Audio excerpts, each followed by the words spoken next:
மகிழ்ச்சி. காலை வணக்கம். I'm very happy to be here. Today I want to talk about the mindset and attitude towards the difficulty as a born again Christian. மீண்டும் பிறந்த ஒரு கிறிஸ்தவனுடைய அந்த மனநிலை, இந்த கஷ்டத்தில் அவருடைய மனநிலை சுபாவம் எப்படி இருக்க வேண்டும் என்பதை குறித்து பேசுவோம். Everyone, even though we come to church, even though we believe in Jesus Christ, we have many problems and difficulty in our life. எல்லோரும் நாம் என்னதான் கிறிஸ்துவை விசுவாசித்தாலும் நாம் தினந்தோறும் சபைக்கு வந்தாலும் நம்முடைய வாழ்க்கையில் பார்த்தீர்கள் என்றால் நிறைய கஷ்டங்களும் துன்பங்களும் இருக்கிறது. Right? But when you face the difficulties and problems, what kind of mindset do you have? சரிதானே, நீங்கள் வந்து இந்த கஷ்டங்களையும் துன்பங்களையும் சந்திக்கும் போது என்ன மாதிரியான மனநிலை உங்களிடத்தில் இருக்கிறது? Most of people, they don't like difficulties. நிறைய மக்கள் பார்த்தீர்கள் என்றால் அவர்களுக்கு கஷ்டங்களானது அவர்களுக்கு பிடிக்காது. When you comes, the difficulties come to your mind, then you think difficulty is எப்போதெல்லாம் வந்து கஷ்டங்கள் வருகிறதோ உங்களுடைய மனதை என்ன சொல்லும் என்றால் அது நமக்கு நல்லதல்ல என்று சொல்லும். சரியா? உண்மையா இல்லையா? Difficulty is good or bad?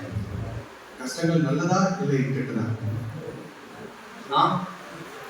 நல்லது நல்லதா or கெட்டது? இல்ல வேணாம். There's some people say கெட்டது, some people say நல்லது. சில பேர் வந்து குட் சொல்லுவாங்க, சில பேர் பேட் சொல்லுவாங்க. But first of all, you know what?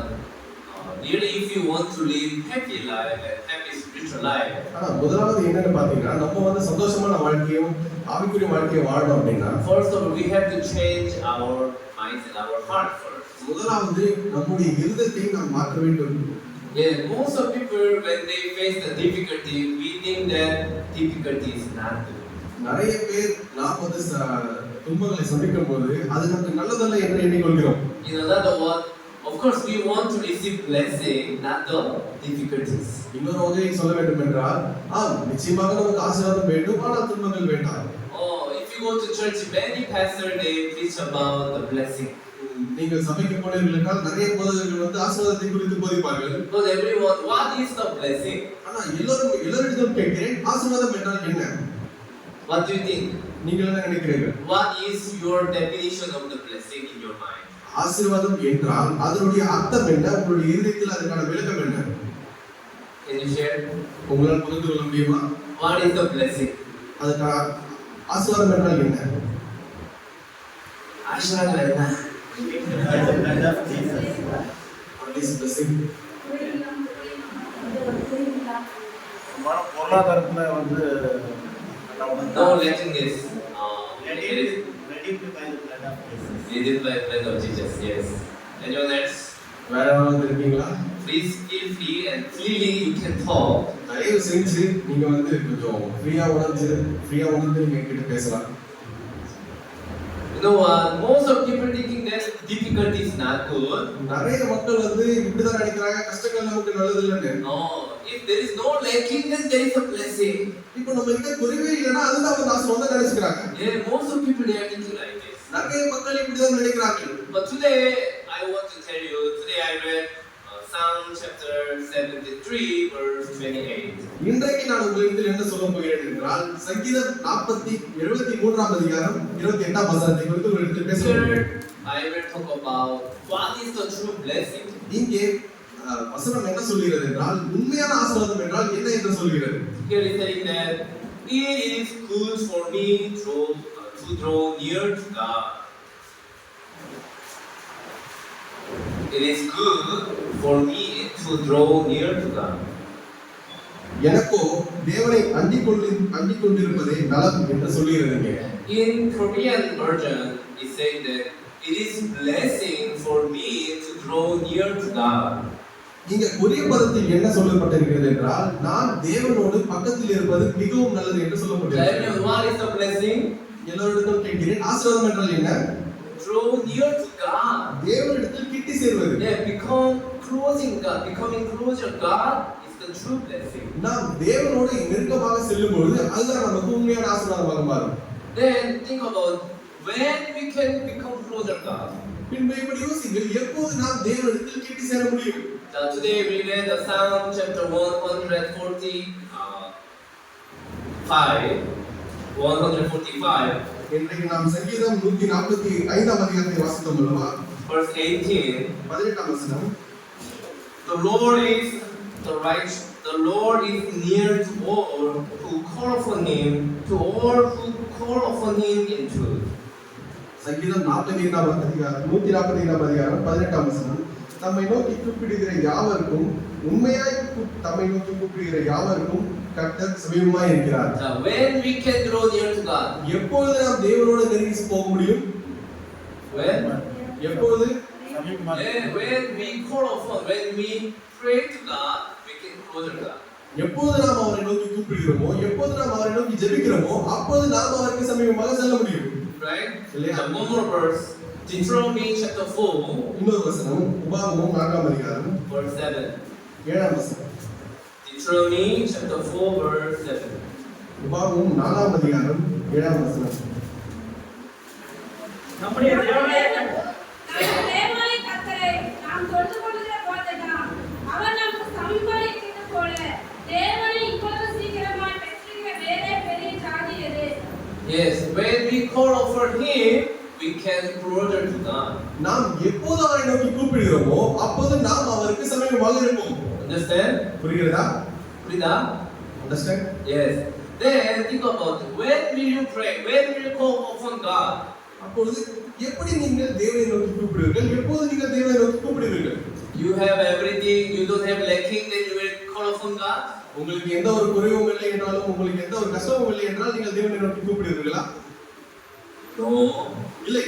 When we have a lacking, எப்போது நமக்கு குறைவுகள் இருக்கிறதோ, when we have a difficulties, எப்போது நமக்கு கஷ்டங்கள் இருக்கிறதோ, we call upon God, we pray to God. நாம் தேவனை நோக்கி கூப்பிடுவோம், தேவனிடத்தில் ஜெபிப்போம். Right? இல்லையா? Think about this. Many people they are thinking there are difficulties not good. இதை பற்றி யோசித்து பாருங்கள். நிறைய பேர் நினைக்கிறார்கள் கஷ்டங்கள் நமக்கு நல்லதல்ல என்று. Oh, if you really think that difficulty is not good, then if everything is good, then can you pray to God? Can you come closer to God?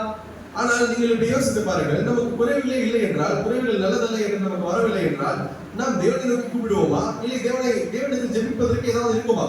No, first of all, we have to change our attitude toward the difficulties. முதலாவது நம்முடைய அந்த சுபாவத்தை நாம் மாற்றிக்கொள்ள வேண்டும். இந்த கஷ்டங்களுக்கு எதிராக வரும். When difficulty comes to your life, இந்த கஷ்டங்கள் உங்களுடைய வாழ்க்கையில் வரும் பொழுது you have to think. நீங்கள் யோசிக்க வேண்டும். Difficulty is good. துன்பங்களானது முக்கியம் தான். Difficulty is a blessing. இந்த துன்பங்கள் ஆசீர்வாதம் என்று. Why? ஏன்? Because through the difficulties, இந்த துன்பங்களின் நிமித்தம் we can call upon Him. நாம் தேவனை நோக்கி கூப்பிட முடியும். When we call upon Him, நாம் தேவனை நோக்கி கூப்பிடும் பொழுது we can become closer to God. நாம் தேவனோடு சமீபமாக When we becoming closer to God, there is a blessing for our life. நாம் எப்போது தேவனோடு சமீபமாக செல்கிறோமோ அதுதான் நம்முடைய வாழ்க்கைக்கு ஆசீர்வாதமாக மாறும். Difficulty is good. துன்பங்கள் கஷ்டங்கள் ஆசீர்வாதம் தான். Because through the difficulty we can see God, we can find God. ஏனென்றால் இந்த கஷ்டத்தின் மூலமாகவும் துன்பத்தின் மூலமாகவும் நம்மால் தேவனை பார்க்க முடியும், தேவனை கூப்பிட முடியும். Everyone in the evening you can see the stars. எல்லோரும் மாலை நேரத்தில் நீங்கள் நட்சத்திரங்களை பார்ப்பீர்கள் அல்லவா? Do you know what is the best condition for star to shine? உங்களுக்கு தெரியுமா எது நன்றான சூழல் இந்த நட்சத்திரம் நன்றாக ஒளிர்வதற்கு? Dark nights. மிகவும் இருளாக இருக்கும்போது darkness. அந்த காரிருள் இருக்கும்போது தான். You know what, nowadays if you go to the town city, there are so many bulbs, so many lights. இப்போது நீங்கள் இந்த நகரப்புறத்துக்கு சென்றீர்கள் என்றால் அங்கே பார்த்தீர்கள் நிறைய விளக்குகள், மின் விளக்குகள் இருக்கும். If you look at the sky, you cannot see the stars. நீங்கள் வானத்தை அண்ணாந்து பார்த்தீர்கள் என்றால் அங்கே நட்சத்திரங்கள் உங்களுக்கு தெரியாது. But if you go to the deep village, ஆனால் நீங்கள் இந்த குக்கிராமத்திற்கு சென்றீர்கள் என்றால் there is no light. அங்கே வெளிச்சமே இருக்காது. Then you can see the sky, the star is so shine. அப்போது நீங்கள் வானத்தை பார்த்தீர்கள் என்றால் அங்கே நட்சத்திரமானது மிகவும் வெளிச்சமாக தெரியும். Yes, you know, difficulty is the opportunity for God to work. ஆம், இந்த கஷ்டங்களும் துன்பங்களும் தேவன் கிரியை செய்வதற்கான ஒரு வாய்ப்பு. Amen. Amen. Amen. Amen. And first of all, we have to change that mindset. Difficulty is not good. முதலாவது நாம் இந்த மனநிலையை மாற்றிக்கொள்ள வேண்டும். இந்த கஷ்டங்கள் என்பது நமக்கு நல்லதல்ல என்பதை. Le, kastam nalatu. Amen. No, Difficulty is good. கஷ்டம் Amen. நமக்கு நல்லதுதான். Hallelujah. Hallelujah. Yeah, difficulty is good. ஆம், இந்த கஷ்டங்கள் நமக்கு நல்லதுதான். Amen. ஆமென். Second, இரண்டாவது, you know what? If you read the Bible, உங்களுக்கு தெரியுமா நீங்கள் வேதத்தை வாசிக்கும் பொழுது you know, in India, இந்த இந்தியாவில் what is the starting of the day? What is the starting of the day? ஒரு நாள் ஆரம்பிப்பதற்கு எது? Morning is the starting of the day, right? காலை தான் ஒரு நாள் வந்து ஆரம்பிப்பதற்கான ஒரு இடம். Yes or no? இல்லையா? So first morning and then finish with the evening. காலையில் தொடங்கி மாலையில் முடியும். But you know what? The Jewish people, ஆனால் உங்களுக்கு தெரியுமா இந்த யூத மக்கள் their day start with the evening. அவர்களுடைய அந்த நாளானது மாலைக்கு தான் துவங்கும். Evening 6 o'clock. மாலை 6 மணிக்கு தான் அவர்களுடைய நாளானது துவங்கும். Then end with the morning. முடிவு காலையில் முடியும். So if you read the Bible, Genesis chapter 1, நீங்கள் ஆதியாகமம் 1ஆம் அதிகாரத்தை வாசித்தீர்கள் என்றால் when God created the heaven and earth, தேவன் வானத்தையும் பூமியையும் சிருஷ்டிக்கும் பொழுது the first there was no light. So the Bible says the earth without form and void and darkness. முதலாவது உலகத்தில் வெளிச்சம் இல்லை. அதனால் இரண்டாம் வசனம் சொல்கிறது பூமியானது ஒழுங்கின்மையும் இருளுமாய் இருந்தது என்று. But God said, let there be light. There was a light. தேவன் சொன்னார் வெளிச்சம் உண்டாக கடவுது என்று, வெளிச்சம் உண்டாயிற்று. So if you read Genesis chapter 1 verse 5, நீங்கள் ஆதியாகமம் 1ஆம் அதிகாரம் 5ஆம் வசனத்தை வாசித்தீர்கள் என்றால் here it says, so the evening and the morning were the first day. அங்கே போட்டிருக்கிறது சாயங்காலமும் விடியற்காலமும் ஆகி முதலாம் நாள் ஆயிற்று. So what is the first in the Bible? வேதத்தில் முதல் எது? Morning is the first or evening is the first? காலை முதலிலா இல்லை மாலை முதலிலா? Yeah, evening first சாயங்காலம் தான் முதலில், and then morning. பின்புதான் காலை. Understand? The Bible is totally different from what we thought. புரிகிறதா? வேதம் வந்து நாம் எண்ணுவதற்கு விட மிகவும் வேறுபட்டது. Bible start with the evening. வேதம் மாலையில் தான் ஆரம்பிக்க போகிறது. Understand? புரிகிறதா? Enough? Yeah, Bible always start with the evening. வேதம் எப்பொழுதுமே இந்த சாயங்காலத்தில் தான் துவங்கும். Evening and morning. சாயங்காலத்தில் தொடங்கி காலையில் முடியும். Yeah, if you read the Bible, நீங்கள் வேதத்தை வாசித்தீர்கள் yeah, என்றால் there is a start with the evening. They start with the problem and difficulty. உங்களுடைய துவக்கமானது கஷ்டங்களோடும் துன்பங்களோடும் துவங்கலாம். But ஆனால் you know, God changed the evening to morning. ஆனால் தேவன் அதை சாயங்காலத்திலிருந்து காலையாக மாற்றி விடுவார். Amen. புரியுதா? Yeah, because of the evening, we can have a hope that tomorrow will come, morning will come. அந்த மாலை நேரத்தின் காரணமாக நமக்கு ஒரு நம்பிக்கை உண்டாகும், நாளை காலை விடிய காலம் உண்டாகும் என்று. Can you open the Bible? Many examples are there. நிறைய எடுத்துக்காட்டுகள் இருக்கிறது. Bible always start with the evening, problem, difficulties. வேதம் எப்பொழுதுமே கஷ்டத்தோடு தான் ஆரம்பிக்கும். அது மாலை நேரத்தில் தான் ஆரம்பிக்கும், கஷ்டத்தோடும் துன்பத்தோடும் ஆரம்பிக்கும். John chapter 2, யோவான் 2ஆம் அதிகாரம் verse 1. 1ஆம் வசனம். On the first verse. மூன்றாம் நாளிலே கலிலேயாவில் உள்ள கானாவூரிலே ஒரு கல்யாணம் நடந்தது. இயேசுவின் தாய் அங்கே இருந்தாள். 2. 1ஆம் வசனம்.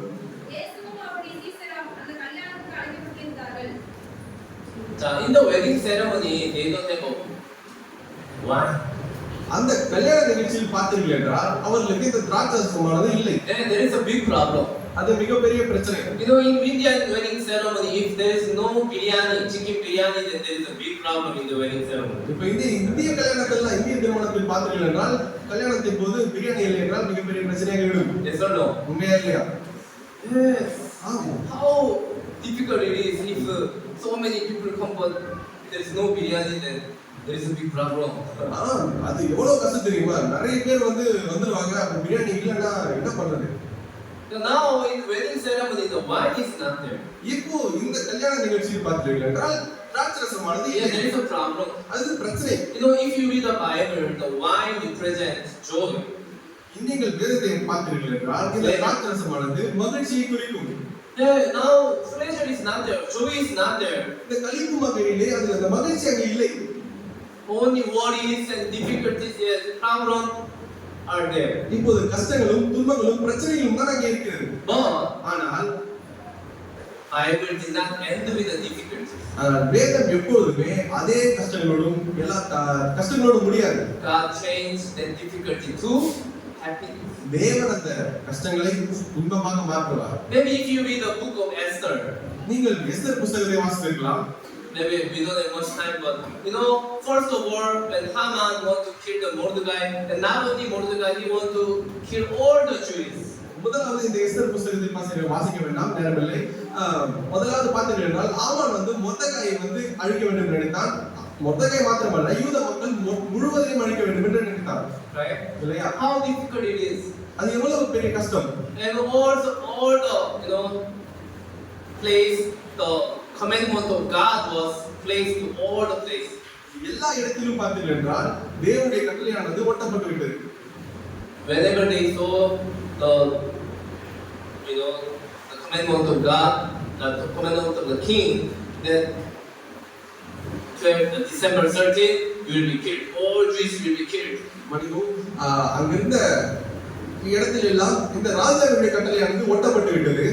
அது அதில் என்ன இருந்தது என்றால் இப்போது இந்த டிசம்பர் மாதம் முடியும் போது இஸ்ரவேலர்கள் எல்லாம் யூதர்கள் எல்லாம் கொல்லப்படுவார்கள் என்று எழுதியிருக்கிறது. நீங்கள் அதை வாசித்தீர்கள் என்றால் உங்களுக்கு மிகப்பெரிய கஷ்டமாக இருந்திருக்கும். இல்லையா? ஆனால் Bible did not finish with the difficulty. ஆனால் வேதமானது துன்பத்தோட முடியாது. God will totally change it. தேவன் அதை முற்றிலுமாக மாற்றி விடுவார். இல்லையா? One more example. இன்னும் ஒரு எடுத்துக்காட்டு. Can you also Acts chapter 8? அப்போஸ்தலர் 8ஆம் அதிகாரம் எடுக்க முடியுமா? Acts chapter 8. அப்போஸ்தலர் 8ஆம் அதிகாரம் verse 1. 1ஆம் வசனம். அவர்களை செய்ததற்கு சவுலும் சம்மதித்திருந்தான். அக்காலத்திலே எருசலேமில் உள்ள சபைக்கு மிகுந்த துன்பம் உண்டாயிற்று. அப்போஸ்தலர் தவிர மற்ற யாவரும் யூதேயா சமாரியா தேசங்களில் சிதறப்பட்டு போனார்கள். Verse 3. 3ஆம் வசனம். சவுல் வீடுகள் தோறும் நுழைந்து புருஷரையும் ஸ்திரீகளையும் பிடித்துக் கொண்டு போய் காவலை போடுவித்து சபையை பாழாக்கிக் கொண்டிருந்தார். Now at that time a great persecution arose against the church which was at Jerusalem. இந்த நேரத்தில் பார்த்தீர்கள் என்றால் அந்த இஸ்ரவேல் நகரத்தில் அந்த இஸ்ரவேல் நாட்டில் சபைக்கு எதிராக நிறைய கொடுமைகள் நடத்தப்பட்டு கொண்டிருந்தது. There is a big problem. அங்கே பெரிய பிரச்சனை நடந்தது. Big difficulties. அது மிகவும் ஆழமான கஷ்டம். Right? இல்லையா? ஆனால் if you read the verse 8, நீங்கள் 8ஆம் வசனத்தை வாசித்தீர்கள் என்றால் இந்த பட்டணத்திலே மிகுந்த சந்தோஷம் உண்டாயிற்று. you know what, even though there was a great persecution was there, என்னதான் அங்கே சிறந்த கொடுமைகள் நடந்தாலும் because of the Stephen died, many people there was sad and scattered and afraid. அங்கே வந்து ஸ்தேவானும் இறந்து விட்டார், நிறைய பேரும் சிதறி விட்டார்கள், அழிந்து விட்டார்கள், மரித்து விட்டார்கள். But because of that difficulties, because of that great persecution, அந்த துன்பத்தின் நிமித்தமாக, அந்த பெரிய கஷ்டத்தின் நிமித்தமாக many people they scattered to other place, Samaria and other place. நிறைய பேர் சமாரியா பல நகரங்களுக்கு சிதறடிக்கப்பட்டார்கள். So he preached the gospel. அதன் மூலமாக அந்த சுவிசேஷத்தை அறிவித்தார். Finally it ended with what? கடைசியில் எதோடு முடிந்தது? Joy. சந்தோஷத்தோடு. Amen. Amen. Bible if you read it, always there is a problem in the beginning. நீங்கள் வேதத்தை வாசித்தீர்கள் என்றால் ஆரம்பத்தில் பிரச்சனையானது இருக்கும். But ஆனால் in the Bible never end with the difficulties. இந்த வேதாகமம் கஷ்டத்தோடே முடிந்து விடாது. Amen. Amen. It finishes with joy and happiness. அது சந்தோஷத்தோடும் களிப்போடும் முடியும். Because Bible said evening and morning. This is the principle of God. ஏனென்றால் வேதம் சொல்கிறது சாயங்காலமும் விடியற்காலமும் ஆகி என்று. இதுதான் தேவனுடைய கோட்பாடு. Amen. Amen. So when you think difficult comes, நீங்கள் யோசித்தீர்கள் கஷ்டம் என்னை நோக்கி வருகிறது. first of all you should change your mindset that difficulty is not good. No, difficulty is good. முதலாவது உங்களுடைய மனநிலையை மாற்றி விடுங்கள். கஷ்டம் வந்து நமக்கு கெட்டதல்ல, நமக்கு நல்லது என்று. Because through this difficulty I can closer to God. ஏனென்றால் இந்த கஷ்டத்தின் நிமித்தமாக நீங்கள் தேவனோடு நெருங்கி போக முடியும். There is a blessing for me means to draw near to God. அது மிகப்பெரிய ஆசீர்வாதம். தேவனோட செல்வாய் போகிற காரியம். Second, இரண்டாவது, you have to think that when difficulty comes, இரண்டாவது நீ யோசிக்க வேண்டியது கஷ்டம் வரும்பொழுது Bible never end with the difficulties. வேதாகம் கஷ்டத்தோட முடிந்து விடாது. Bible always said evening and morning. வேதம் எப்போதுமே சொல்லியிருது சாயங்காலமும் விடியற் காலமும் என்று. Amen. Amen. Then the morning will come. பின்பு விடியற் காலம் என்பது வரும். Yes, joy will come. சந்தோஷமானது வரும். You know what? God doesn't like the darkness. உங்களுக்கு தெரியுமா தேவனுக்கு இருளானது பிடிக்காது. When God said let there be light, தேவன் சொன்னார் வெளிச்சம் உண்டாகணும் there was என்று. a light. அங்கே வெளிச்சம் உண்டாயிற்று. And God saw the light in His eye. It is good. இந்த தேவன் வெளிச்சம் நல்லது என்று கண்டார். Then what God liked? பின்பு எதை தேவன் நேசிக்கிறார்? Darkness or good? இருளையா? Light. இருளையா இல்லை வெளிச்சத்தையா? There, in the eyes of God, light is good. வெளிச்சத்தை தான். தேவனுடைய பார்வையில் வெளிச்சம் தான். Amen. Amen. Then God wants to change from darkness to the light. பின்பு தேவன் இருளை வெளிச்சமாக மாற்ற விரும்புகிறார். Amen. Amen. Hallelujah. Hallelujah. When the evening comes, you have to think, surely morning also will come. நீங்கள் இந்த சாயங்காலம் வரும்பொழுது நீங்கள் ஒன்றை மட்டும் நினைவில் கொள்ள வேண்டும். நிச்சயமாக காலை வரும். Why? ஏன்? Everyone, do you believe in God? எல்லாரும் தேவனை விசுவாசிக்கிறீர்களா? Yes. What does it mean believing God? தேவனை விசுவாசிப்பது என்றால் என்ன அர்த்தம்? Believing God means தேவனை நம்புகிறது என்றால் believing God who will turn the curse to the blessing. தேவனை நம்புகிறது என்றால் சாபத்தை ஆசீர்வாதமாக மாற்றுவது என்று அர்த்தம். Amen. Amen. Believing God means தேவனை நம்புவது என்றால் believing God who will change from evening to the morning. தேவனை நம்புவது என்றால் யார் ஒருவர் சாயங்காலத்தை விடியற் காலமாக மாற்றுகிறாரோ அவரை நம்புவது என்று அர்த்தம். Amen. Amen. Amen. Amen. Hallelujah. Hallelujah. Can you open Genesis chapter 50, ஆதியாகமம் 15ஆம் அதிகாரம் verse 20? ஆதியாகமம் 50ஆம் அதிகாரம் Genesis chapter 50, verse 20. ஆதியாகமம் 50ஆம் அதிகாரம் 20ஆம் நீங்கள் எனக்கு தீமை செய்ய நினைத்தீர்கள். தேவனோ இப்பொழுது நடந்து வருகிறபடியே வெகு ஜனங்களை உயிரோடு காக்கும்படிக்கு அதை நன்மையாக முடிய பண்ணினார். Here is telling that you mean evil against me, but God mean it for good. God changed evil to good. இங்கே நீங்கள் எனக்கு தீமை செய்ய நினைத்தீர்கள். தேவனோ இப்போது நடந்து வருகிறபடியே வெகு ஜனங்களை உயிரோடே காக்கும்படி அதை நன்மையாக மாற்ற முடிய பண்ணினார். Amen. Amen. The elder brothers of the Joseph, they sold the Joseph to the Egypt. இந்த யோசேப்பினுடைய மூத்த சகோதரர்கள் அவனை எகிப்துக்கு விட்டு போட்டார்கள். There is a big difficulties. அது மிகப்பெரிய கஷ்டம். There is a big problem. அது மிகப்பெரிய பிரச்சனை. Right? இல்லையா? Yeah. There is a big problem. அது மிகப்பெரிய பிரச்சனை தான். ஆனால் because of that, அதன் மூலமாக God changed that evil to the good, so that many people were saved.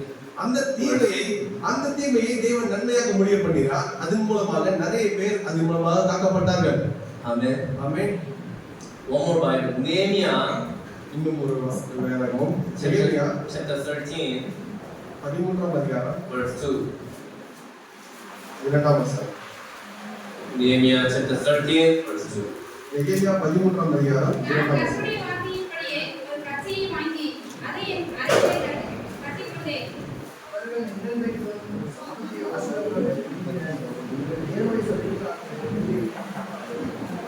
Here English, if you read it, நீங்கள் ஆங்கிலத்தில் வாசிக்கிறீர்கள். because they had not met the children of Israel with the bread and water, but hired a Balaam against them to curse them.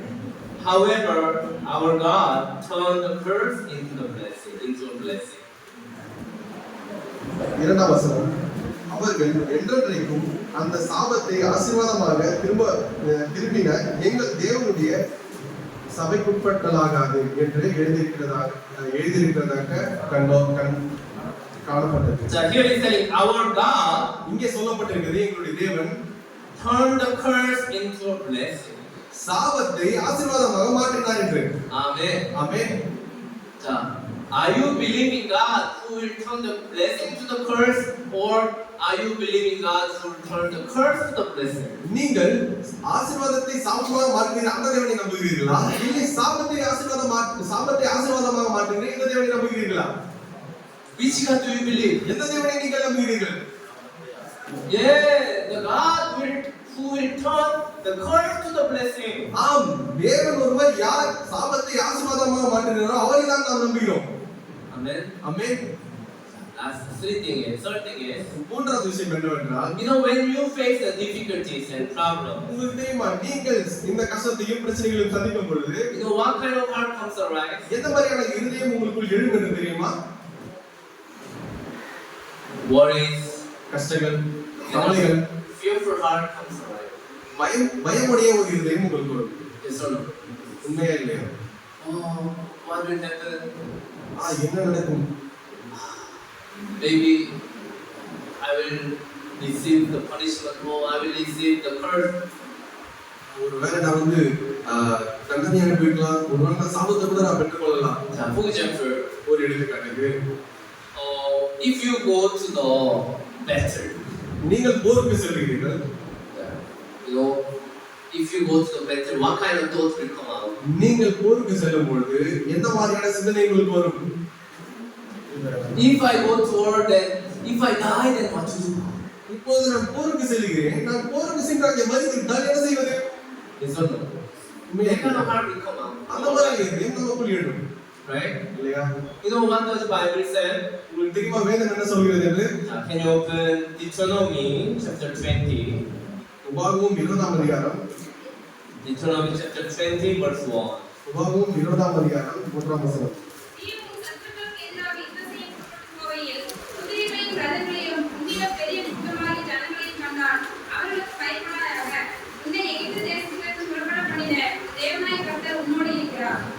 So here is telling that when you go out to battle against your enemy and see the horse and chariot and people more numerous than you, do not be afraid.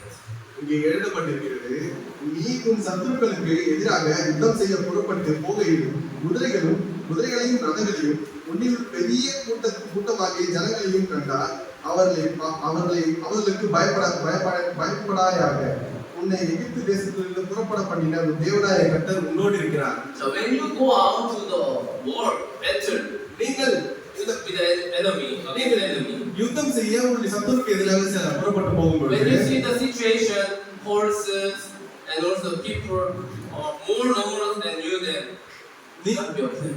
நீங்கள் குதிரைகளையும் ரதங்களையும் உங்களை விடவும் அதிக தொகை இருக்கக்கூடிய அந்த ஜனங்களை பார்த்தீர்கள் என்றால் பயப்பட வேண்டாம். But when you practically when you stand before the enemy is more than you, more numerous than you, then automatically we have a fearful heart comes about.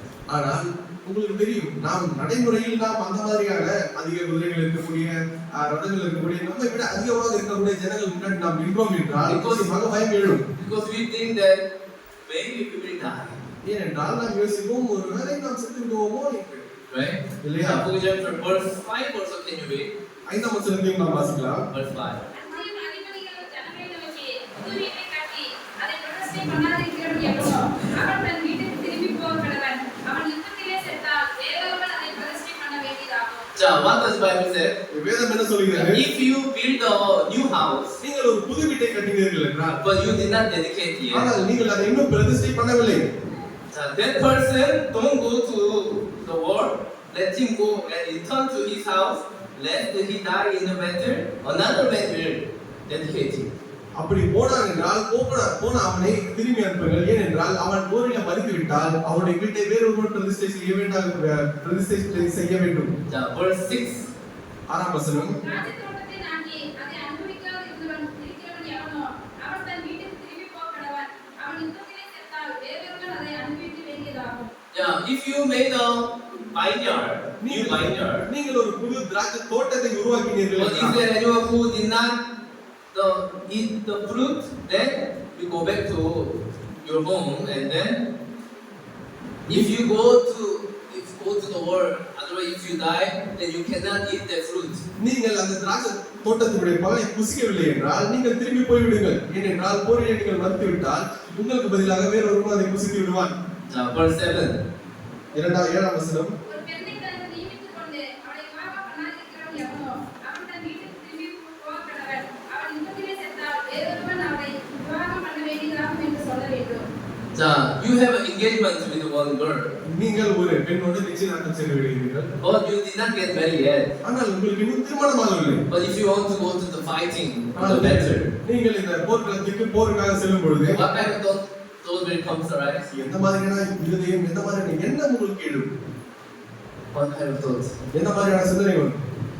If I die, ஒருவேளை நான் மரித்து விட்டால் then I cannot get married with my wife. என்னால் அந்த பெண்ணோடு திருமணம் செய்து கொள்ள முடியாது. Then somebody, other people will take my wife. Then what to do? இல்லை என்றால் என்னுடைய மனைவி வேறொரு எடுத்துக் கொள்வானே, என்ன செய்வது? Yes or no? உண்மையா இல்லையா? Now here and also verse 8.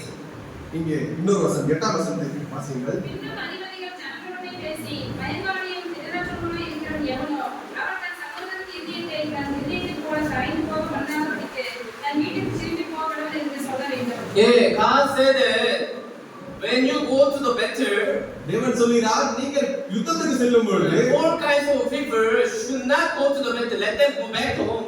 4 வகையான நபர்கள் அவர்கள் போருக்கு செல்லக்கூடாது, அவர்களை திரும்பி வீட்டுக்கு அனுப்பி விடுங்கள். First, முதலாவது, when you build a new house, you did not dedicate yet. முதலாவது நீங்கள் புது வீட்டை கட்டிவிட்டு இன்னும் பிரதிஷ்டை பண்ணவில்லை என்றால் Let them go back. அவர்களை அனுப்பி விடுங்கள்.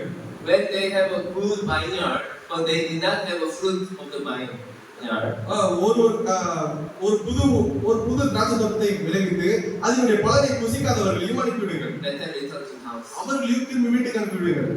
When you have an engagement, உங்களுக்கு நிச்சயதார்த்தம் but ஆகிவிட்டது, you did not get married yet, ஆனால் உங்களுக்கு இன்னும் திருமணம் ஆகவில்லை, that person also let them go back. அவர்களையும் அனுப்பிவிடுங்கள். And those who have afraid, let them go back. மற்றும் யாருக்கு பயம் இருக்கிறதோ அவர்களையும் அனுப்பிவிடுங்கள். You know what? These 4 people have a common things. உங்களுக்கு தெரியுமா, இந்த 4 நபர்களுக்கும் ஒரே விஷயம் பொதுவாக இருக்கும். What they will think? என்ன அதை யோசிப்பார்கள்? You know what? They will think negative thinking in their mind. உங்களுக்கு தெரியல, அவர்கள் எதிர்மறையான சிந்தனையை சிந்திப்பார்கள். If I go ஒருவேளை நான் சென்று to the battle, if I die, then what to do? நான் இந்த யுத்தத்தில் சென்று நான் அங்கே மரித்து விட்டால் நான் என்ன செய்வது? Right? இல்லையா? They kind of thought is there in their heart. அந்த மாதிரியான எண்ணம் அவருடைய சிந்தனைக்குள் இருக்கும். But you know what? What is that heart? You know? ஆனால் உங்களுக்கு தெரியுமா அது எந்த மாதிரியான இருதயம் என்று? Can you open Deuteronomy chapter 28, உபாகமம் 28ஆம் அதிகாரம் அதை வாசியுங்கள். verse 30. 30ஆம் வசனம். பெண்ணை உனக்கு நியமிப்பாய் வேறொருவன் அவளுடன் சயனிப்பான் வீட்டை கட்டுவாய் அதிலே குடியிருக்க மாட்டாய் திராட்சை தோட்டத்தை நாட்டுவாய் அதின் பலனை அனுபவிக்க மாட்டாய். It means, you know, here, Deuteronomy chapter 28, if you keep the law, you will receive blessing. If you did not keep the law, you will receive curse. இங்கே எந்த மாதிரியான வசனம் என்றால் இது சாபமான வசனம். நீங்கள் பிரமாணத்தை கடைபிடித்தீர்கள், கட்டளையை கடைபிடித்தீர்கள் என்றால் உங்களுக்கு ஆசீர்வாதம் வரும். இல்லை என்றால் மீறினால் உங்களுக்கு இந்த மாதிரியான சாபங்கள் வரும். Right? இல்லையா? Then what is the curse? பின்பு சாபம் என்றால் என்ன? Here is that you shall betroth your wife, but another man shall lie with her. இங்கே You shall build a house, but you shall not dwell in it. You shall plant a vineyard, but shall not gather to eat grapes. 30ஆம் வசனம். பெண்ணை உனக்கு நியமிப்பாய் வேறொருவன் அவளோட சயனிப்பான் வீட்டை கட்டுவாய் அதிலே குடி இருக்க மாட்டாய் திராட்சை தோட்டத்தை நாட்டுவாய் அதில் பலனை அனுபவிக்க மாட்டாய். This is what? இது என்ன? This is the curse. இது சாபம். Then think about this. Who will think about this curse thing? யார் இந்த சாபத்தை குறித்து யோசிப்பார்கள்? When they go to the battle, அவர்கள் போருக்கு செல்லும் பொழுது they will think, if I die, then what to do? ஒருவேளை நான் மரித்து விட்டால் நான் என்ன செய்வது? In another word, இன்னொரு வகையில் if I receive curse, then what to do? ஒருவேளை நான் சாபத்தை பெற்றுக்கொண்டேன் என்றால் நான் என்ன செய்வது? Yes or no? இல்லையா? There are many people, they have that kind of mindset. If I receive curse, then what to do? நிறைய பேருக்கு இந்த மாதிரியான மனநிலை தான் இருக்கும். ஒருவேளை நான் சாபத்தை பெற்றுக்கொண்டேன் என்றால் நான் என்ன செய்வது என்று. You know, most of worries, நிறைய கவலைகள் why they are worrying, you know? எதனால் அவர்கள் கவலை கொள்கிறார்கள் என்று தெரியுமா? If I receive curse, then what to do? ஒருவேளை நான் சாபத்தை பெற்றுக்கொண்டேன் என்றால் நான் என்ன செய்வது? Yes or no? உண்மையா இல்லையா? Yes. Ah You know what? Why we are thinking that if I receive curse, then what to do? உங்களுக்கு தெரியுமா நாம் ஏன் நாம் ஒருவேளை சாபத்தை பெற்றுக்கொண்டோம் என்றால் என்ன நினைக்கிறோம் என்றால் because when we are not believing God, ஏனென்றால் நாம் தேவனை விசுவாசிக்கவில்லை. we have a fearful heart, we have a worries, we think that we will receive curse. நாம் கவலைக்குரிய பயத்துக்குரிய இதை நாம் பெற்றுக்கொண்டிருக்கிறோம். அதன் மூலமாக சாபத்தை பெற்றுக்கொள்வோம் என்ற பயமும் நமக்கு You know இருக்கிறது. what Bible clearly said உங்களுக்கு தெரியுமல்லவா வேதம் தெளிவாக சொல்கிறது for 2 Timothy chapter 1 verse 7. 1 தீமோத்தேயு 1ஆம் அதிகாரம் 7ஆம் வசனம். Second 2 தீமோத்தேயு chapter 1 verse 7. 1ஆம் அதிகாரம் 7ஆம் வசனம். தேவன் நமக்கு பயமுள்ள ஆவியை கொடாமல் கடலும் அன்பும் தெரிந்த புத்தியுள்ள ஆவியை கொடுத்திருக்கிறார். Yeah, God said that I will not give the fearful heart. தேவன் சொல்கிறார் நான் பயமுள்ள ஆவியை கொடாமல். Yes or no? இல்லையா? Then where the fearful heart comes from? பின்பு எங்கிருந்து அந்த பயமுள்ள ஆவி வந்தது? The Bible clearly mentions God has not given the fearful heart. வேதம் தெளிவாக சொல்கிறது அந்த பயமுள்ள மனதை தேவன் தருவதில்லை என்று. Then who will give the fearful heart? பின்பு யார் அந்த பயமுள்ள இதயத்தை தருவது? Satan. சாத்தான். Yeah, Satan gives the fearful heart. சாத்தான் தான் அந்த பயமுள்ள இதயத்தை நமக்கு தருகிறான். And in another word, இன்னொரு வகையில் when we are not believing God, we have a fearful heart. நாம் தேவனை விசுவாசிக்காமல் இருக்கும் பொழுது அப்பொழுது நமக்கு பயம் வரும். It means fearful heart comes from the unbelief. அதுக்கு அர்த்தம் நமக்கு பயமுள்ள இதயம் வந்தது என்றால் நமக்கு நம்பிக்கை இல்லை என்று அர்த்தம். Amen. Amen. Then think about this. பின்பு இப்படி யோசியுங்கள். You know, if you read the Bible, உங்களுக்கு தெரியும் நாம் வேதத்தை வாசிக்கும் பொழுது you can find out, you know, God said, do not be afraid. நம்மால் கண்டுபிடிக்க முடியும் தேவன் சொல்வார் பயப்படாதீர்கள் என்று. Do not be afraid. நீங்கள் பயப்பட வேண்டாம். Do you know how many times it is written in the Bible? உங்களுக்கு தெரியுமா எத்தனை முறை அது வேதத்தில் எழுதப்பட்டிருக்கிறது என்று? 365 times. 365 முறை. Do you know why? ஏன் என்று தெரியுமா? Yeah, because every day 365. ஏனென்றால் We are fearful. 365 நாளும் நாம் பயப்படுவதாக இருக்கிறோம். Oh, you know what? When God said do not be afraid, God just not say do not be afraid. ஆனால் உங்களுக்கு தெரியுமா தேவன் பயப்படாதீர்கள் சொன்னால் அவர் வெறும் பயப்படாதீர்கள் என்று சொல்வது மாத்திரமல்ல Always one sentence is following the do not be afraid. எப்பொழுதுமே ஒரு வாக்கியமாக நீங்கள் பயப்படாதீர்கள் என்று அந்த வார்த்தையோடு இருக்கும். You know what is that? உங்களுக்கு தெரியுமா அது என்னவென்று? Do not be afraid. பயப்படாதீர்கள் I'm with you. நான் உங்களோட கூட இருக்கிறேன். Do not be afraid. பயப்படாதீர்கள் For I'm with you. நான் உங்களோட கூட இருக்கிறேன். Yeah, there are so many Bible. நிறைய வேதாகமத்தில் I will show you Deuteronomy chapter 31, உபாகமம் 31ஆம் அதிகாரத்தில் verse 6. 6ஆம் வசனம். நீங்கள் கடற்கொண்டு திடமனதாய் இருங்கள். அவர்களுக்கு பயப்படவும் திகைக்கவும் வேண்டாம். உன் தேவனாகிய கர்த்தர் தாமே உன்னோடு கூட வருகிறார். அவர் உன்னை விட்டு விலகுவதும் இல்லை, உன்னை கைவிடுவதும் இல்லை என்று சொன்னார். Yeah, here also said, do not be afraid. I'm with you. I will be with you. இங்கேயும் சொல்லப்பட்டிருக்கிறது பயப்படாதீர்கள் நான் உங்களோட கூட இருக்கிறேன் நான் உங்களோட கூட இருப்பேன். Verse 23 also. 23ஆம் வசனமும் கூட Can you read? வாசிக்க முடியுமா? அவர் தூதனாகிய யோசுவாவை நோக்கி, நீ கடற்கொண்டு திடமனதாய் இரு. இஸ்ரவேல் புத்திரருக்கு நான் ஆணையிட்டு கொடுத்த தேசத்தை நீ அவர்களை நடத்திக் கொண்டு போவாய். நான் உன்னோடு இருப்பேன் என்று கட்டளையிட்டார். Yeah, to Joshua, God said, be strong and do not be afraid. யோசுவாவிடம் தேவன் சொல்கிறார் பலம் கொண்டு திடமனதாய் இரு நான் உன்னோட கூட இருப்பேன் என்று. Why? ஏன்?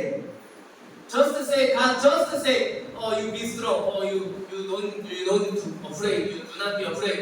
God did not say like this only. தேவன் இப்படி சொல்லியிருக்கலாம் அல்லவா நீ பயப்படாதே பலம் கொண்டு திடமனதாய் இரு என்று இதோட பிடித்துக் கொண்டிருக்கலாம் அல்லவா? Not only that, God said, I am with you. அது மாத்திரமல்ல தேவன் அதோடு கூட நான் உன்னோட கூட இருக்கிறேன் என்பதையும் சொல்கிறார். Amen. Amen. Hallelujah. Hallelujah. Can you show you one more? Can I show you one more Bible? Isaiah chapter 41 verse 10. இன்னொரு புத்தகத்தில் உங்களுக்கு காட்டுகிறேன் ஏசாயா 41 verse 10. 41ஆம் அதிகாரம். திகியாதே நான் உன் தேவன் நான் உன்னை பலப்படுத்தி உனக்கு சகாயம் பண்ணுவேன் என் நீதியின் பலத்தினால் உன்னை தாங்குவேன். He also said, do not be afraid, for I am with you. நான் பயப்படாதே நான் உன்னோட கூட இருக்கிறேன். I will strengthen you, I will help you, I will uphold you with my righteous hand, right hand. நான் உன்னை பலப்படுத்துவேன் நான் உனக்கு சகாயம் பண்ணி உன்னை என்னுடைய வலது கரத்தினால் தாங்குவேன் என்று சொல்லப்பட்டிருக்கிறது. Amen. Amen. You know what? Not only this, so many place, God said, "Do not be afraid.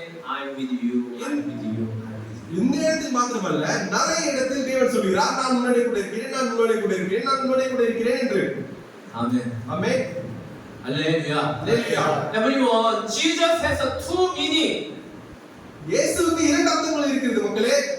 First, முதலாவது, Jesus is the Savior. இயேசு ரட்சகர். He saved his people from their sin. அவர் அவருடைய மக்களை, அவருடைய ஜனங்களை பாவத்திலிருந்து ரட்சிப்பார். Right? இல்லையா? Jesus is Rashakar, right? இயேசு என்பது ரட்சகர் என்ற But அர்த்தம் இல்லையா? another one is there. ஆனால் இன்னொன்றும் அங்கே இருக்கிறது. You know what is that? உங்களுக்கு தெரியுமா யார் என்று?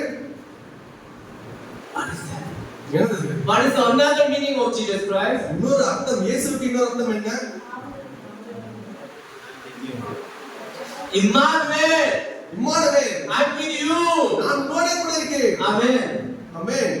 Everyone, you have to remember one thing. Yes, Jesus is our Savior from our sin. எல்லாரும் நீங்கள் நினைவு கொள்ள வேண்டிய ஒரு விஷயம் என்னவென்றால், ஆம், இயேசு நம்முடைய ரட்சகர் தான், நம்மை பாவத்திலிருந்து ரட்சித்தவர் தான். Yes, Jesus washed away all my sin. ஆம், இயேசுவுடைய எல்லா பாவங்களையும் கழுவி விட்டார். Amen. Amen. But not only that, ஆனால் அது மாத்திரமல்ல, Jesus is Emmanuel. இயேசு Emmanuel. Amen. Amen. I'm with you.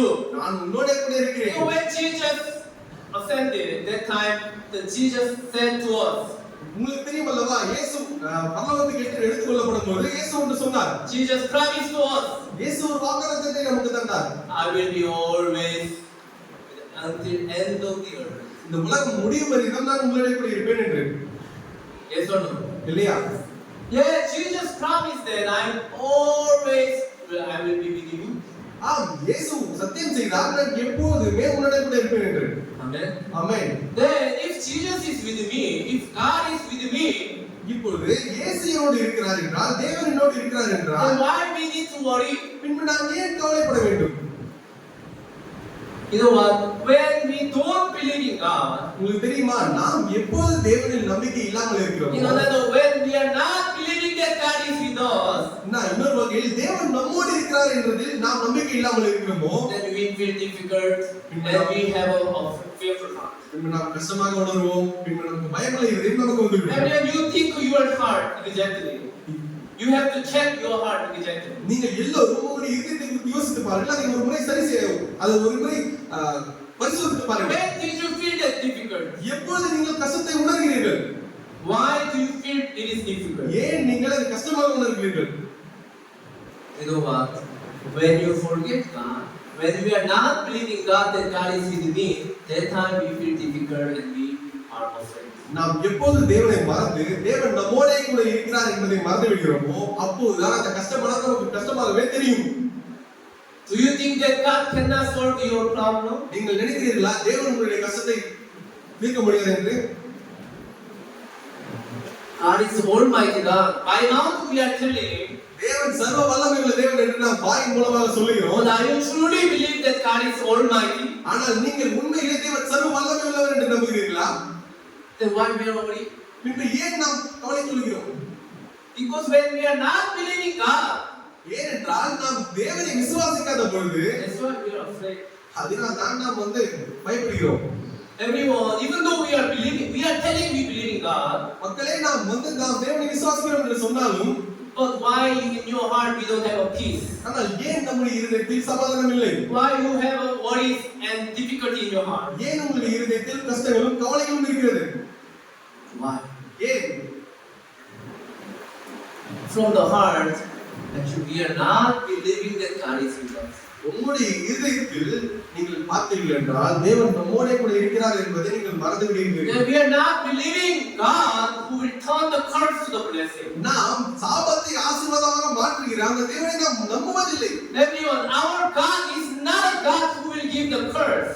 மக்களே, நம்முடைய தேவன் நமக்கு சாபம் தருகிற தேவன் அல்ல. Amen. Amen. I will never end with the difficulties and curse. வேதமானது சாபத்தோடும் துன்பத்தோடும் கஷ்டத்தோடும் முடிந்து விடாது. Amen. ஆமென். Our God, நம்முடைய தேவன் who can change, who can turn the curse into blessing. யார் என்றால் அவர் ஆசீர்வாதத்தை நமக்கு தருகிறவர், சாபத்தை நமக்காக ஆசீர்வாதமாக மாற்றுகிறவர் தேவன் நம்முடைய தேவன். Actually, when I come to India, பாத்தீங்கன்னா நான் இந்தியாவுக்கு வந்த பிறகு for For the first time, I heard the news that you have to be dispatched to India. நான் முதல் முறை நான் வந்து இந்த வார்த்தை நீங்கள் இந்தியாவிற்கு நீங்கள் பெயர் செல்ல வேண்டும் என்று நான் My son was 8 months old. கேட்கும் பொழுது என்னுடைய மகனானவன் 8 மாதம் தான். At that time, only my first son was there. அப்பொழுது என்னுடைய முதல் மகன் மாத்திரம் தான் இருக்கிறார். 2016 August. 2016 ஆகஸ்ட் மாதம். So when I never imagined and thought that I will come to India as a missionary. நான் வந்து யோசித்து கூட பார்க்கவில்லை நான் வந்து இந்தியாவிற்கு ஒரு மிஷனரியாக வருவேன் என்று. I searched the internet. நான் இன்டர்நெட்டில் தேடி பார்த்தேன். India.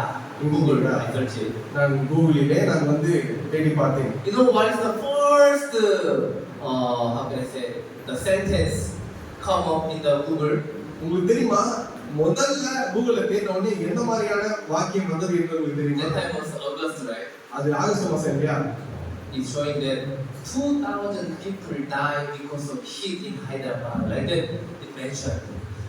அங்க வந்து என்ன போட்டுருந்தா 2000 மக்கள் ஹைதராபாத்ல இந்த வெயிலினால இறந்துட்டாங்கன்னு போட்டுருந்தது.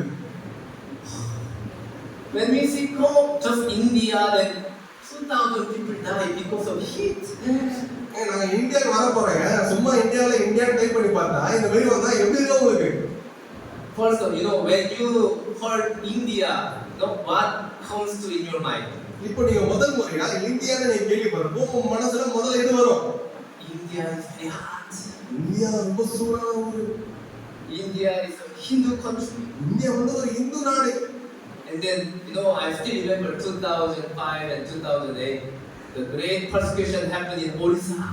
அதுக்கப்புறம் நான் வரும்போது 2008 2009ல பாத்தீங்கன்னா பெரிய கொடூரமானது ஒரிசால நடந்தது. Right? இல்லையா? When you India, then RSS. அப்போ வந்து இந்தியா வந்தா ஆர்எஸ்எஸ் அப்படிங்க ஞாபகம். Then there is the keyword of the India. அதுதான் இந்தியாவுடைய ஒரு கீவேர்ட். Keyword. அது Important word. When you search India, then that kind of word come into the Google search. இந்தியாவுடைய திறவுகோல் வார்த்தை அதுதான். Right? Understand? இது புரியுதா? So when I think, oh my God, நான் வந்து யோசித்து பார்க்கும்போது கடவுளே India is a huge country. India வந்து இந்து நாடு. There is so much persecution. அது நிறைய கொடுமைகள். If I go there, then maybe I will die in India. இப்போ நாங்க போனதா ஒரு நாள் நான் இந்தியாவிலே செத்தாலும் செத்துருவேன்.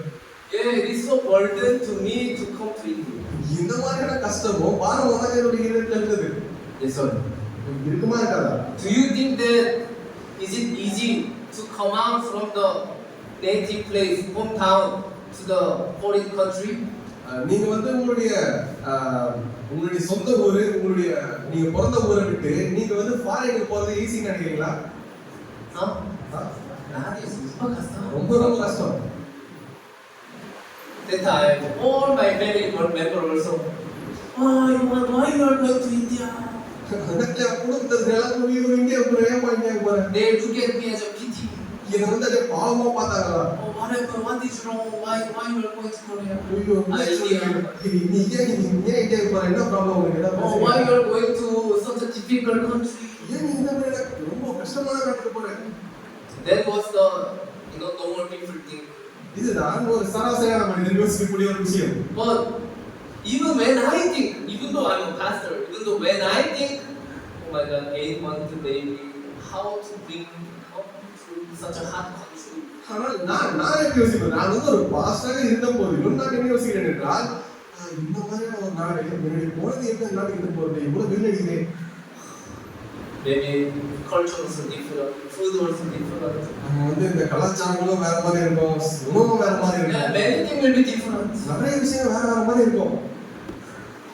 So in my heart, oh my God, maybe India very difficult. அதனால என்னுடைய இதயத்துல இந்தியாவிலே கஷ்டம் அப்படின்னு வந்து Then the difficulty is not good. கஷ்டம் வந்து சரி கஷ்டம் வந்து நல்லது இல்லைன்னா Difficult, so burden. கஷ்டம் வந்து ரொம்ப பெரிய பாரமா இருக்கும். Yeah, there is the first level of thought. There is the first thought come from my heart. அதுதான் நம்முடைய முதல் படியாக இருக்கக்கூடிய முதல் சிந்தனை. At that time, I listened the word of God. அந்த நேரத்தில் நான் தேவனுடைய வார்த்தையை கவனித்தேன். Romans chapter 8, ரோமர் 8ஆம் அதிகாரம் verse 31. 31ஆம் அதிகாரம் 31ஆம் வசனம். இவைகளை குறித்து நாம் என்ன சொல்லுவோம்? தேவன் நம்முடைய பட்சத்தில் இருந்தால் நமக்கு விரோதமாய் இருப்பவன் யார்? Amen. Amen. So what does Bible say? வேதம் என்ன சொல்கிறது? If God is for you, தேவன் என் பட்சத்தில் இருந்தால் then who can be against you? யார் உனக்கு எதிர்த்து நிற்பார்? இருக்காங்களா இல்லையா? அங்க எழுதிருக்கா இல்லையா? Once again. So, if God is for you, இப்போ தேவன் உங்க பட்சத்துல இருந்தாருன்னா who can be against you? யார் உங்களுக்கு விரோதமா எழும்ப முடியும்? Is there not there? அங்க இருக்கா இல்லையா? If God is for you, who can go against you? நீங்க தேவன் உங்க பட்சத்தில் இருக்கும்போது யார் உங்களுக்கு எதிராக எழுந்து வர முடியும்? Is there or not there? அங்க இருக்கிறதா இல்லையா? இல்லை. அங்க இல்ல. Amen. Amen. Amen. Amen. Is there not there? அது யாராவது இருக்காங்களா இல்லையா? Why you are not answering? ஏன் பதில் சொல்ல மாட்டீங்க? So once again. So if God is for you, இப்பொழுது நான் திரும்பி சொல்கிறேன், தேவன் உங்களுக்காக உங்களோட இருக்கும் பொழுது who can against you? யார் உங்களுக்கு எதிராக இருக்க முடியும்? Nobody can. முடியாது. யாராலுமே முடியாது. Nothing. யாராலுமே ஒண்ணுமே இல்ல. Amen. Amen. But are you truly believe this word of God? ஆனால் நீங்கள் உண்மையிலே இந்த தேவனுடைய வசனத்தை விசுவாசிக்கிறீர்களா? Don't just say only, yeah, nothing, nobody can. But are you really believe? நீங்கள் சாதாரணமாக வெறுமனே நீங்கள் வாய் மாத்திரம் சொல்லாமல் உண்மையிலே உங்களுடைய இதயத்தில் விசுவாசிக்கிறீர்களா இல்லையா? I read, if God is for me, நான் நீங்க படித்தேன். இப்போ தேவன் என் பட்சத்தில் இருந்தால் who can go against me? யார் எனக்கு எதிராக போக முடியும்? Nothing. யாருமே இல்லை. But ஆனா one thought came to me, one question came to me. ஒரு கேள்வி, ஒரு சிந்தனை, ஒரு விஷயம் கூட வந்தது. Yeah, you are telling you are believing God is for you. Then nothing can against you. But why you are worrying? என்ன கேள்வினா, நீ சொல்ற தேவன் நான் விசுவாசிக்கிறேன், தேவன் என் பட்சத்தில் இருக்கும்போது யார் எனக்கு எதிராக வர முடியும்? அப்புறம் ஏன் நீங்க போட்டு பயப்படுற, கவலைப்படுற? If God is for you, தேவன் பட்சத்தில் இருக்கும்போது India hot summer can against you? இந்தியாவுக்கு கூடிய அந்த கடுமையான வெயில் காலம் உங்களுக்கு எதிராக இருக்க முடியுமா? Yes or no? இருக்க முடியுமா? முடியாதா? No. முடியாது. India government can go against you? இந்தியாவுடைய அரசாங்கம் உங்களுக்கு எதிராக மாறிவிடுமா? No. இல்லை. Hindu can go against you?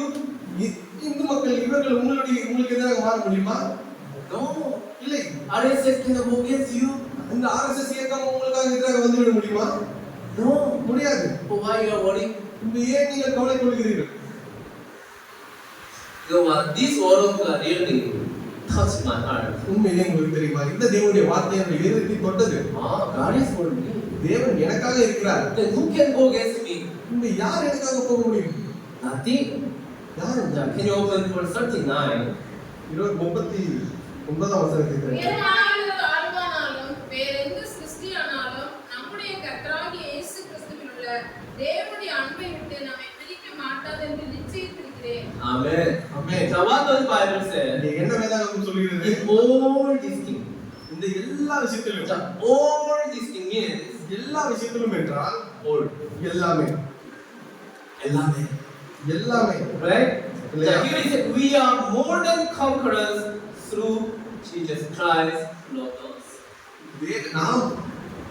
நம்ம நேசிக்கக்கூடிய தேவன் மூலமாக நாம் ஆட்சி செய்யப்பட்டு கொண்டிருக்கிறோம். We are more than conquerors. நாம் நினைப்பதை விட அதிகமாக. Amen. ஆமென். In all எல்லாமே. எல்லாமே. எல்லாத்தையும் விடுவோம். Hallelujah. Hallelujah. Hallelujah. Hallelujah. Then why we have to worry? Why we have to fear? ஏன் நாம் பயப்பட வேண்டும்? ஏன் நாம் கவலை கொள்ள வேண்டும்? I really believe this word of God. உண்மையிலே நீங்கள் இந்த தேவனுடைய வார்த்தையை விசுவாசிக்கிறீர்கள் என்றால், God is for me. தேவன் என் பட்சத்தில் எனக்காக இருக்கிறார். Nothing is a problem. இந்த எதுவுமே பிரச்சனை இல்லை. Amen. Amen. That's why I came to India. அதனால தான் இந்தியாவுக்கு வந்தேன். This word of God compelled me to come to India. இந்த தேவனுடைய வார்த்தை என்னை இந்தியாவுக்கு இழுத்து வந்தது. Amen. Amen. Everyone, many people they are thinking that how our heart can be strong. நிறைய பேர் நினைக்கிறார்கள் எப்படி என்னுடைய இருதயமானது பலப்படும். You know what? Through the word of God, our heart can be strengthened. உங்களுக்கு தெரியுமா தேவனுடைய வார்த்தையின் மூலமாக நம்முடைய இதயம் Yeah, when you believe, not so many word of God. If you believe only one word of God in your heart, truly, நீங்க உங்களுடைய இதயத்தில் நிறைய வேத வசனத்தை நீங்கள் விசுவாசிக்க வேண்டாம். உங்களுடைய இதயத்தில் ஒரே ஒரு வசனத்தை ஒன்றை நீங்கள் தெளிவாக விசுவாசித்தீர்கள் என்றால் then you are strong enough. அந்த மாதிரி உங்களுக்கு போதும். Amen. Amen. Hallelujah. Hallelujah. Just what you believe, I am with you. ஒரே விஷயத்தை நீங்கள் நினைத்துக் கொள்ளுங்கள். தேவன் நான் உங்களை கூட இருக்கிறேன். Then everything is finished, right? இன்னும் எல்லாமே முடிந்து விட்டது இல்லையா? I am for you. நான் உங்களுக்காக இருக்கிறேன். Who can go against you? யார் உனக்கு எதிராக வர முடியும்? Nothing. எதுவுமே இல்லை. In all these things, we are more than conquerors through Him who loved us. இந்த எல்லா விஷயத்தை பார்க்கிலும் தேவனுடைய அன்பானது நம்மை இழுத்து கொண்டது. யார் நம்மை அதிலிருந்து பிடிக்க முடியும்? In all things means எல்லாமே என்றால் whatever you have a problem, you just apply in the of all things. உங்களுக்கு என்னெல்லாம் பிரச்சனை இருக்கோ அதெல்லாம் அங்க நீங்க போட்டு சேர்த்துக்கலாம். Amen. Amen. What does Bible say? வேதம் என்ன சொல்கிறது? We are more than conquerors. நாம் நினைப்பதை விடவும் ஈர்க்கப்பட்டிருக்கிறோம் அன்பினால். Hallelujah. Amen. Hallelujah. Hallelujah. Maybe last time I shared one thing to you. நான் வந்து போன முறை உங்களுக்கு ஒரு விஷயத்தை பகிர்ந்துக்கிறேன். There is a principle, there is a formula in the Bible. வேதத்தில் ஒரு சூத்திரம் ஒரு கோட்பாடு இருக்கிறது. Problem plus பிரச்சனை கூட்டல் Jesus இயேசு equal ஈக்குவல் no problem. இந்த பிரச்சனை Yes or no? உண்மையா? Now once again, 1 plus 1 is what? 1 + 1 என்ன? 2. 2. 수로바나 가스다나? ஈஸியா கஷ்டமா? Easy. 자, 그럼 problem plus Jesus பிரச்சனை கூட்டல் இயேசு no problem. என்ன பிரச்சனை? 아멘. ஆமென். பிரச்சனை இல்லை. ஒரு பிரச்சனை இல்ல. 아멘. ஆமென். Yes or no? உண்மையா இல்லையா? 자, evening plus God. evening இந்த சாயங்காலம் கூட்டல் இயேசு what? என்ன? morning. காலை. Yes or no? இல்லையா? difficulty plus God. கஷ்டம் கூட்டல் தேவன். You know what? உங்களுக்கு என்ன தெரியுமா? No கஷ்டம். கஷ்டம் இல்லை. difficulty கஷ்டமே இல்ல. 아멘. ஆமென். Yes or no? உண்மையா இல்லையா?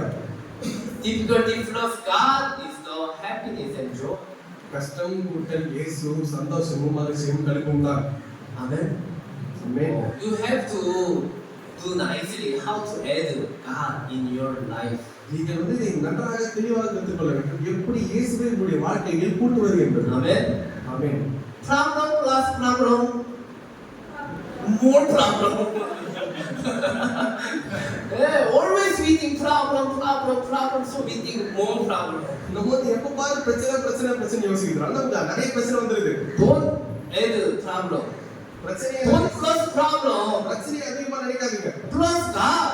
தேவனை அதிகப்படுத்துங்க. Yes or no? உண்மையா இல்லையா? Problem plus God equal no problem. Amen. பிரச்சனை கூட்டல் தேவன் எந்த பிரச்சனையும் இல்லை. Amen. Do you know why you have a problem? உங்களுக்கு தெரியுமா உங்களுக்கு ஏன் பிரச்சனை வருகிறது என்று? Because you don't know how to add up God in your life. ஏனென்றால் இயேசுவை உங்களுடைய வாழ்க்கையில் எப்படி சேர்ப்பது என்பதை குறித்து உங்களுக்கு தெரியவில்லை. Amen. Amen. Amen. Amen. Is there any problem? Raise your hand. ஏதாவது பிரச்சனை தான் கேட்குங்க பாக்கலாம். Today I will solve the problem. நீங்க அந்த பிரச்சனை இருக்கு. I have problem. Raise your hand. யாருக்காவது பிரச்சனை இருக்கா? பிரச்சனை இல்லையா? யாருக்காவது பிரச்சனை இல்லையா? Wow, you are very good listener. நீங்க நல்லா கவனிக்கக்கூடிய ஒரு ஆள். Today no problem. Amen. இன்னைக்கு எந்த பிரச்சனையும் இல்லை. Hallelujah. Hallelujah. Our God will not finish with the problem. நம்முடைய தேவன் கஷ்டத்தோட முடிக்கிறவர் அல்ல. Amen. Amen. You always remember ஒன்றை மாத்திரம் நினைவில் வைத்துக் கொள்ளுங்கள். evening and morning. சாயங்காலமும் விடியற்காலமும் மாற்றி. Amen. Amen. Hallelujah. Hallelujah. Great persecution plus God is a joy. மிகப்பெரிய துன்புறுத்தல் இயேசுவும் அதில் சேர்த்தால் எனக்கு சந்தோஷம் தான் வரும். Amen. Amen. Hallelujah. Hallelujah. So you have to remember, I should trust God in my life, in the problem. நீங்கள் நினைவில் வைக்க வேண்டியது என்னுடைய வாழ்க்கையில் நான் இயேசுவை சேர்க்க வேண்டும். When you are not thinking deeply, நீங்கள் ஆழமாக யோசிக்கவில்லை என்றால் then always you as a problem, worry. பின்பு நீங்கள் எப்பொழுதுமே கஷ்டத்தையும் துன்பத்தையும் தான் சேர்த்து But கொண்டிருப்பீர்கள். when you think deeply, ஆனால் நீங்கள் ஆழமாக யோசிக்கும் பொழுது God will not fail us. தேவன் நம்முடைய வாழ்க்கையை பொறுப்பெடுத்துக் கொள்வார். God promised that God is with me. தேவன் நமக்கு வாக்குத்தத்தம் தந்தார், அவர் என்னோட இருப்பேன் என்று. Then God is with me. உங்கள் தேவன் என்னோட இருக்கிறார். Amen. Amen. Then we don't need to afraid. பின்பு நாம் எதற்கும் பயப்பட வேண்டிய அவசியம் இல்லை. You know what about David? உங்களுக்கு தாவீதை பற்றி என்ன தெரியுமா? David, when he met Goliath, தாவீது கோலியாத்தை பார்க்கும் பொழுது what is it? என்ன சொன்னாங்க? You are come with the spirit, shield, நீ வந்து ஈட்டியும் கேடகத்தின் மூலமாக என்னிடத்தில் வருகிறாய். but நான் I come with you in the name of the Lord. நீ நிந்தித்த இஸ்ரவேலின் தேவனுடைய நாமத்தினாலே வருகிறேன் என்று சொன்னார். Our God is living God. நம்முடைய தேவன் ஜீவனுள்ள தேவன். Amen. ஆமென். Living God means ஜீவனுள்ள தேவன் என்றால் God knows your problem. தேவன் Each and everything. என்ன என்று தெரியும், ஒவ்வொருவரையும் பற்றியும் தெரியும். Amen. Amen. Then why God allow difficulties? பின்பு ஏன் தேவன் உங்களுக்கு கஷ்டத்தை தருகிறார்? You know, don't think that when we believe in God, we will not have a problem. No. நீங்க தயவு செஞ்சு இதை மாத்திரம் நினைக்காதீர்கள், நம் தேவனை விசுவாசித்தால் நமக்கு கஷ்டமே கிடையாது என்று. We have a problem. நமக்கு பிரச்சனை வரும், But ஆனால் we have a God. நமக்கு தேவன் இருக்கிறார். So no problem. அதனால் நமக்கு எந்த பிரச்சனையும் இல்லை. Amen. ஆமென். Why? ஏனென்றால் Because through the difficulty, God wants to teach the faith. அந்த கஷ்டத்தின் மூலமாக தேவன் நமக்கு விசுவாசத்தை போதிக்க விரும்புகிறார். Amen. Amen. Joseph also, he received the dream. யோசேப்பு From கூட God. யோசேப்பு கூட தேவனிடத்திலிருந்து சொப்பனத்தை பெற்றுக்கொண்டான். But immediately he became a prime minister of the Egypt. ஆனா உடனடியாக அவன் வந்து எகிப்துக்கு அதிபதியாகி விட்டானா? No. இல்லை. He went through so many difficulties. அவன் நிறைய கஷ்டத்தின் வழியாக சென்றான். What about David? தாவீது எப்படி? Samuel anointed David as a king of Israel. Samuel வந்து தாவீதை இஸ்ரவேலுக்கு ராஜாவாக அபிஷேகம் பண்ணினான். So David became a king directly. உடனடியாக தாவீது வந்து ராஜாவாகி விட்டானா? He received the promise, then why he not become a king? அவன் வந்து வாக்குத்தத்தத்தை பெற்றுக்கொண்டான் என்றால் அவன் ஏன் ராஜாவாகவில்லை? Why he has to run away from the king Saul?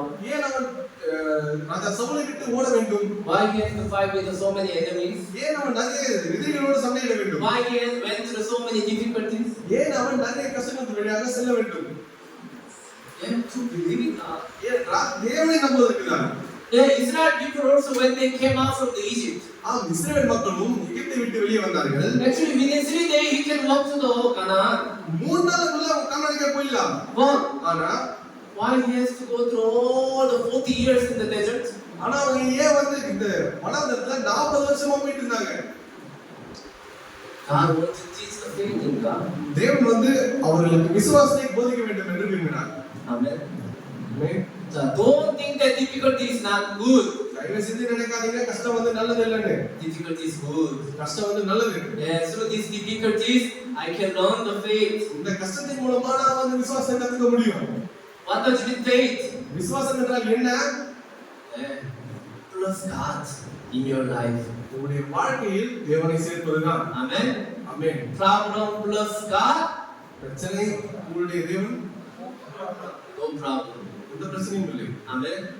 Amen. Hallelujah. Hallelujah. One by one. If you learn how to add God in your life, you know what? The more difficulty also comes, no problem. If God add. நீங்கள் படிப்படியாக தேவனை எப்படி உங்களுடைய வாழ்க்கையில் சேர்ப்பது என்று கற்றுக்கொண்டீர்கள் என்றால் உங்களுக்கு எவ்வளவு பெரிய கஷ்டம் வந்தாலும் மிகப்பெரிய கஷ்டமே வந்தாலும் அது உங்களுக்கு கஷ்டம் அல்ல. I hope that you can experience God in your life. நான் நம்புகிறேன் உங்களுடைய வாழ்க்கையில் நீங்கள் தேவனை உணர்வீர்கள் என்று. Amen. Amen. Hallelujah. Hallelujah. Do you think that difficulty is good? நீங்கள் நினைக்கிறீர்களா இந்த துன்பமானது நல்லது என்று? Yes. Difficulty is good or bad? இப்போ உங்களுக்கு நல்லதா கேட்டதா? Huh? Amen. Amen. The morning is the first, evening is the first. விடியற்காலை முதல்ல இல்லை சாயங்காலம் முதல்ல? Evening is the first. சாயங்காலம் தான் முதல்ல. Okay? Evening and morning. Okay? Difficulty and then blessing. கஷ்டம் பின்புதான் ஆசீர்வாதம். Amen. Amen. Hallelujah. Hallelujah. Are you clear? நீங்க தெளிவா இருக்கீங்களா? Then only I can finish. Let's pray. சரி, நாம் ஜெபிப்போம். Heavenly Father, Lord,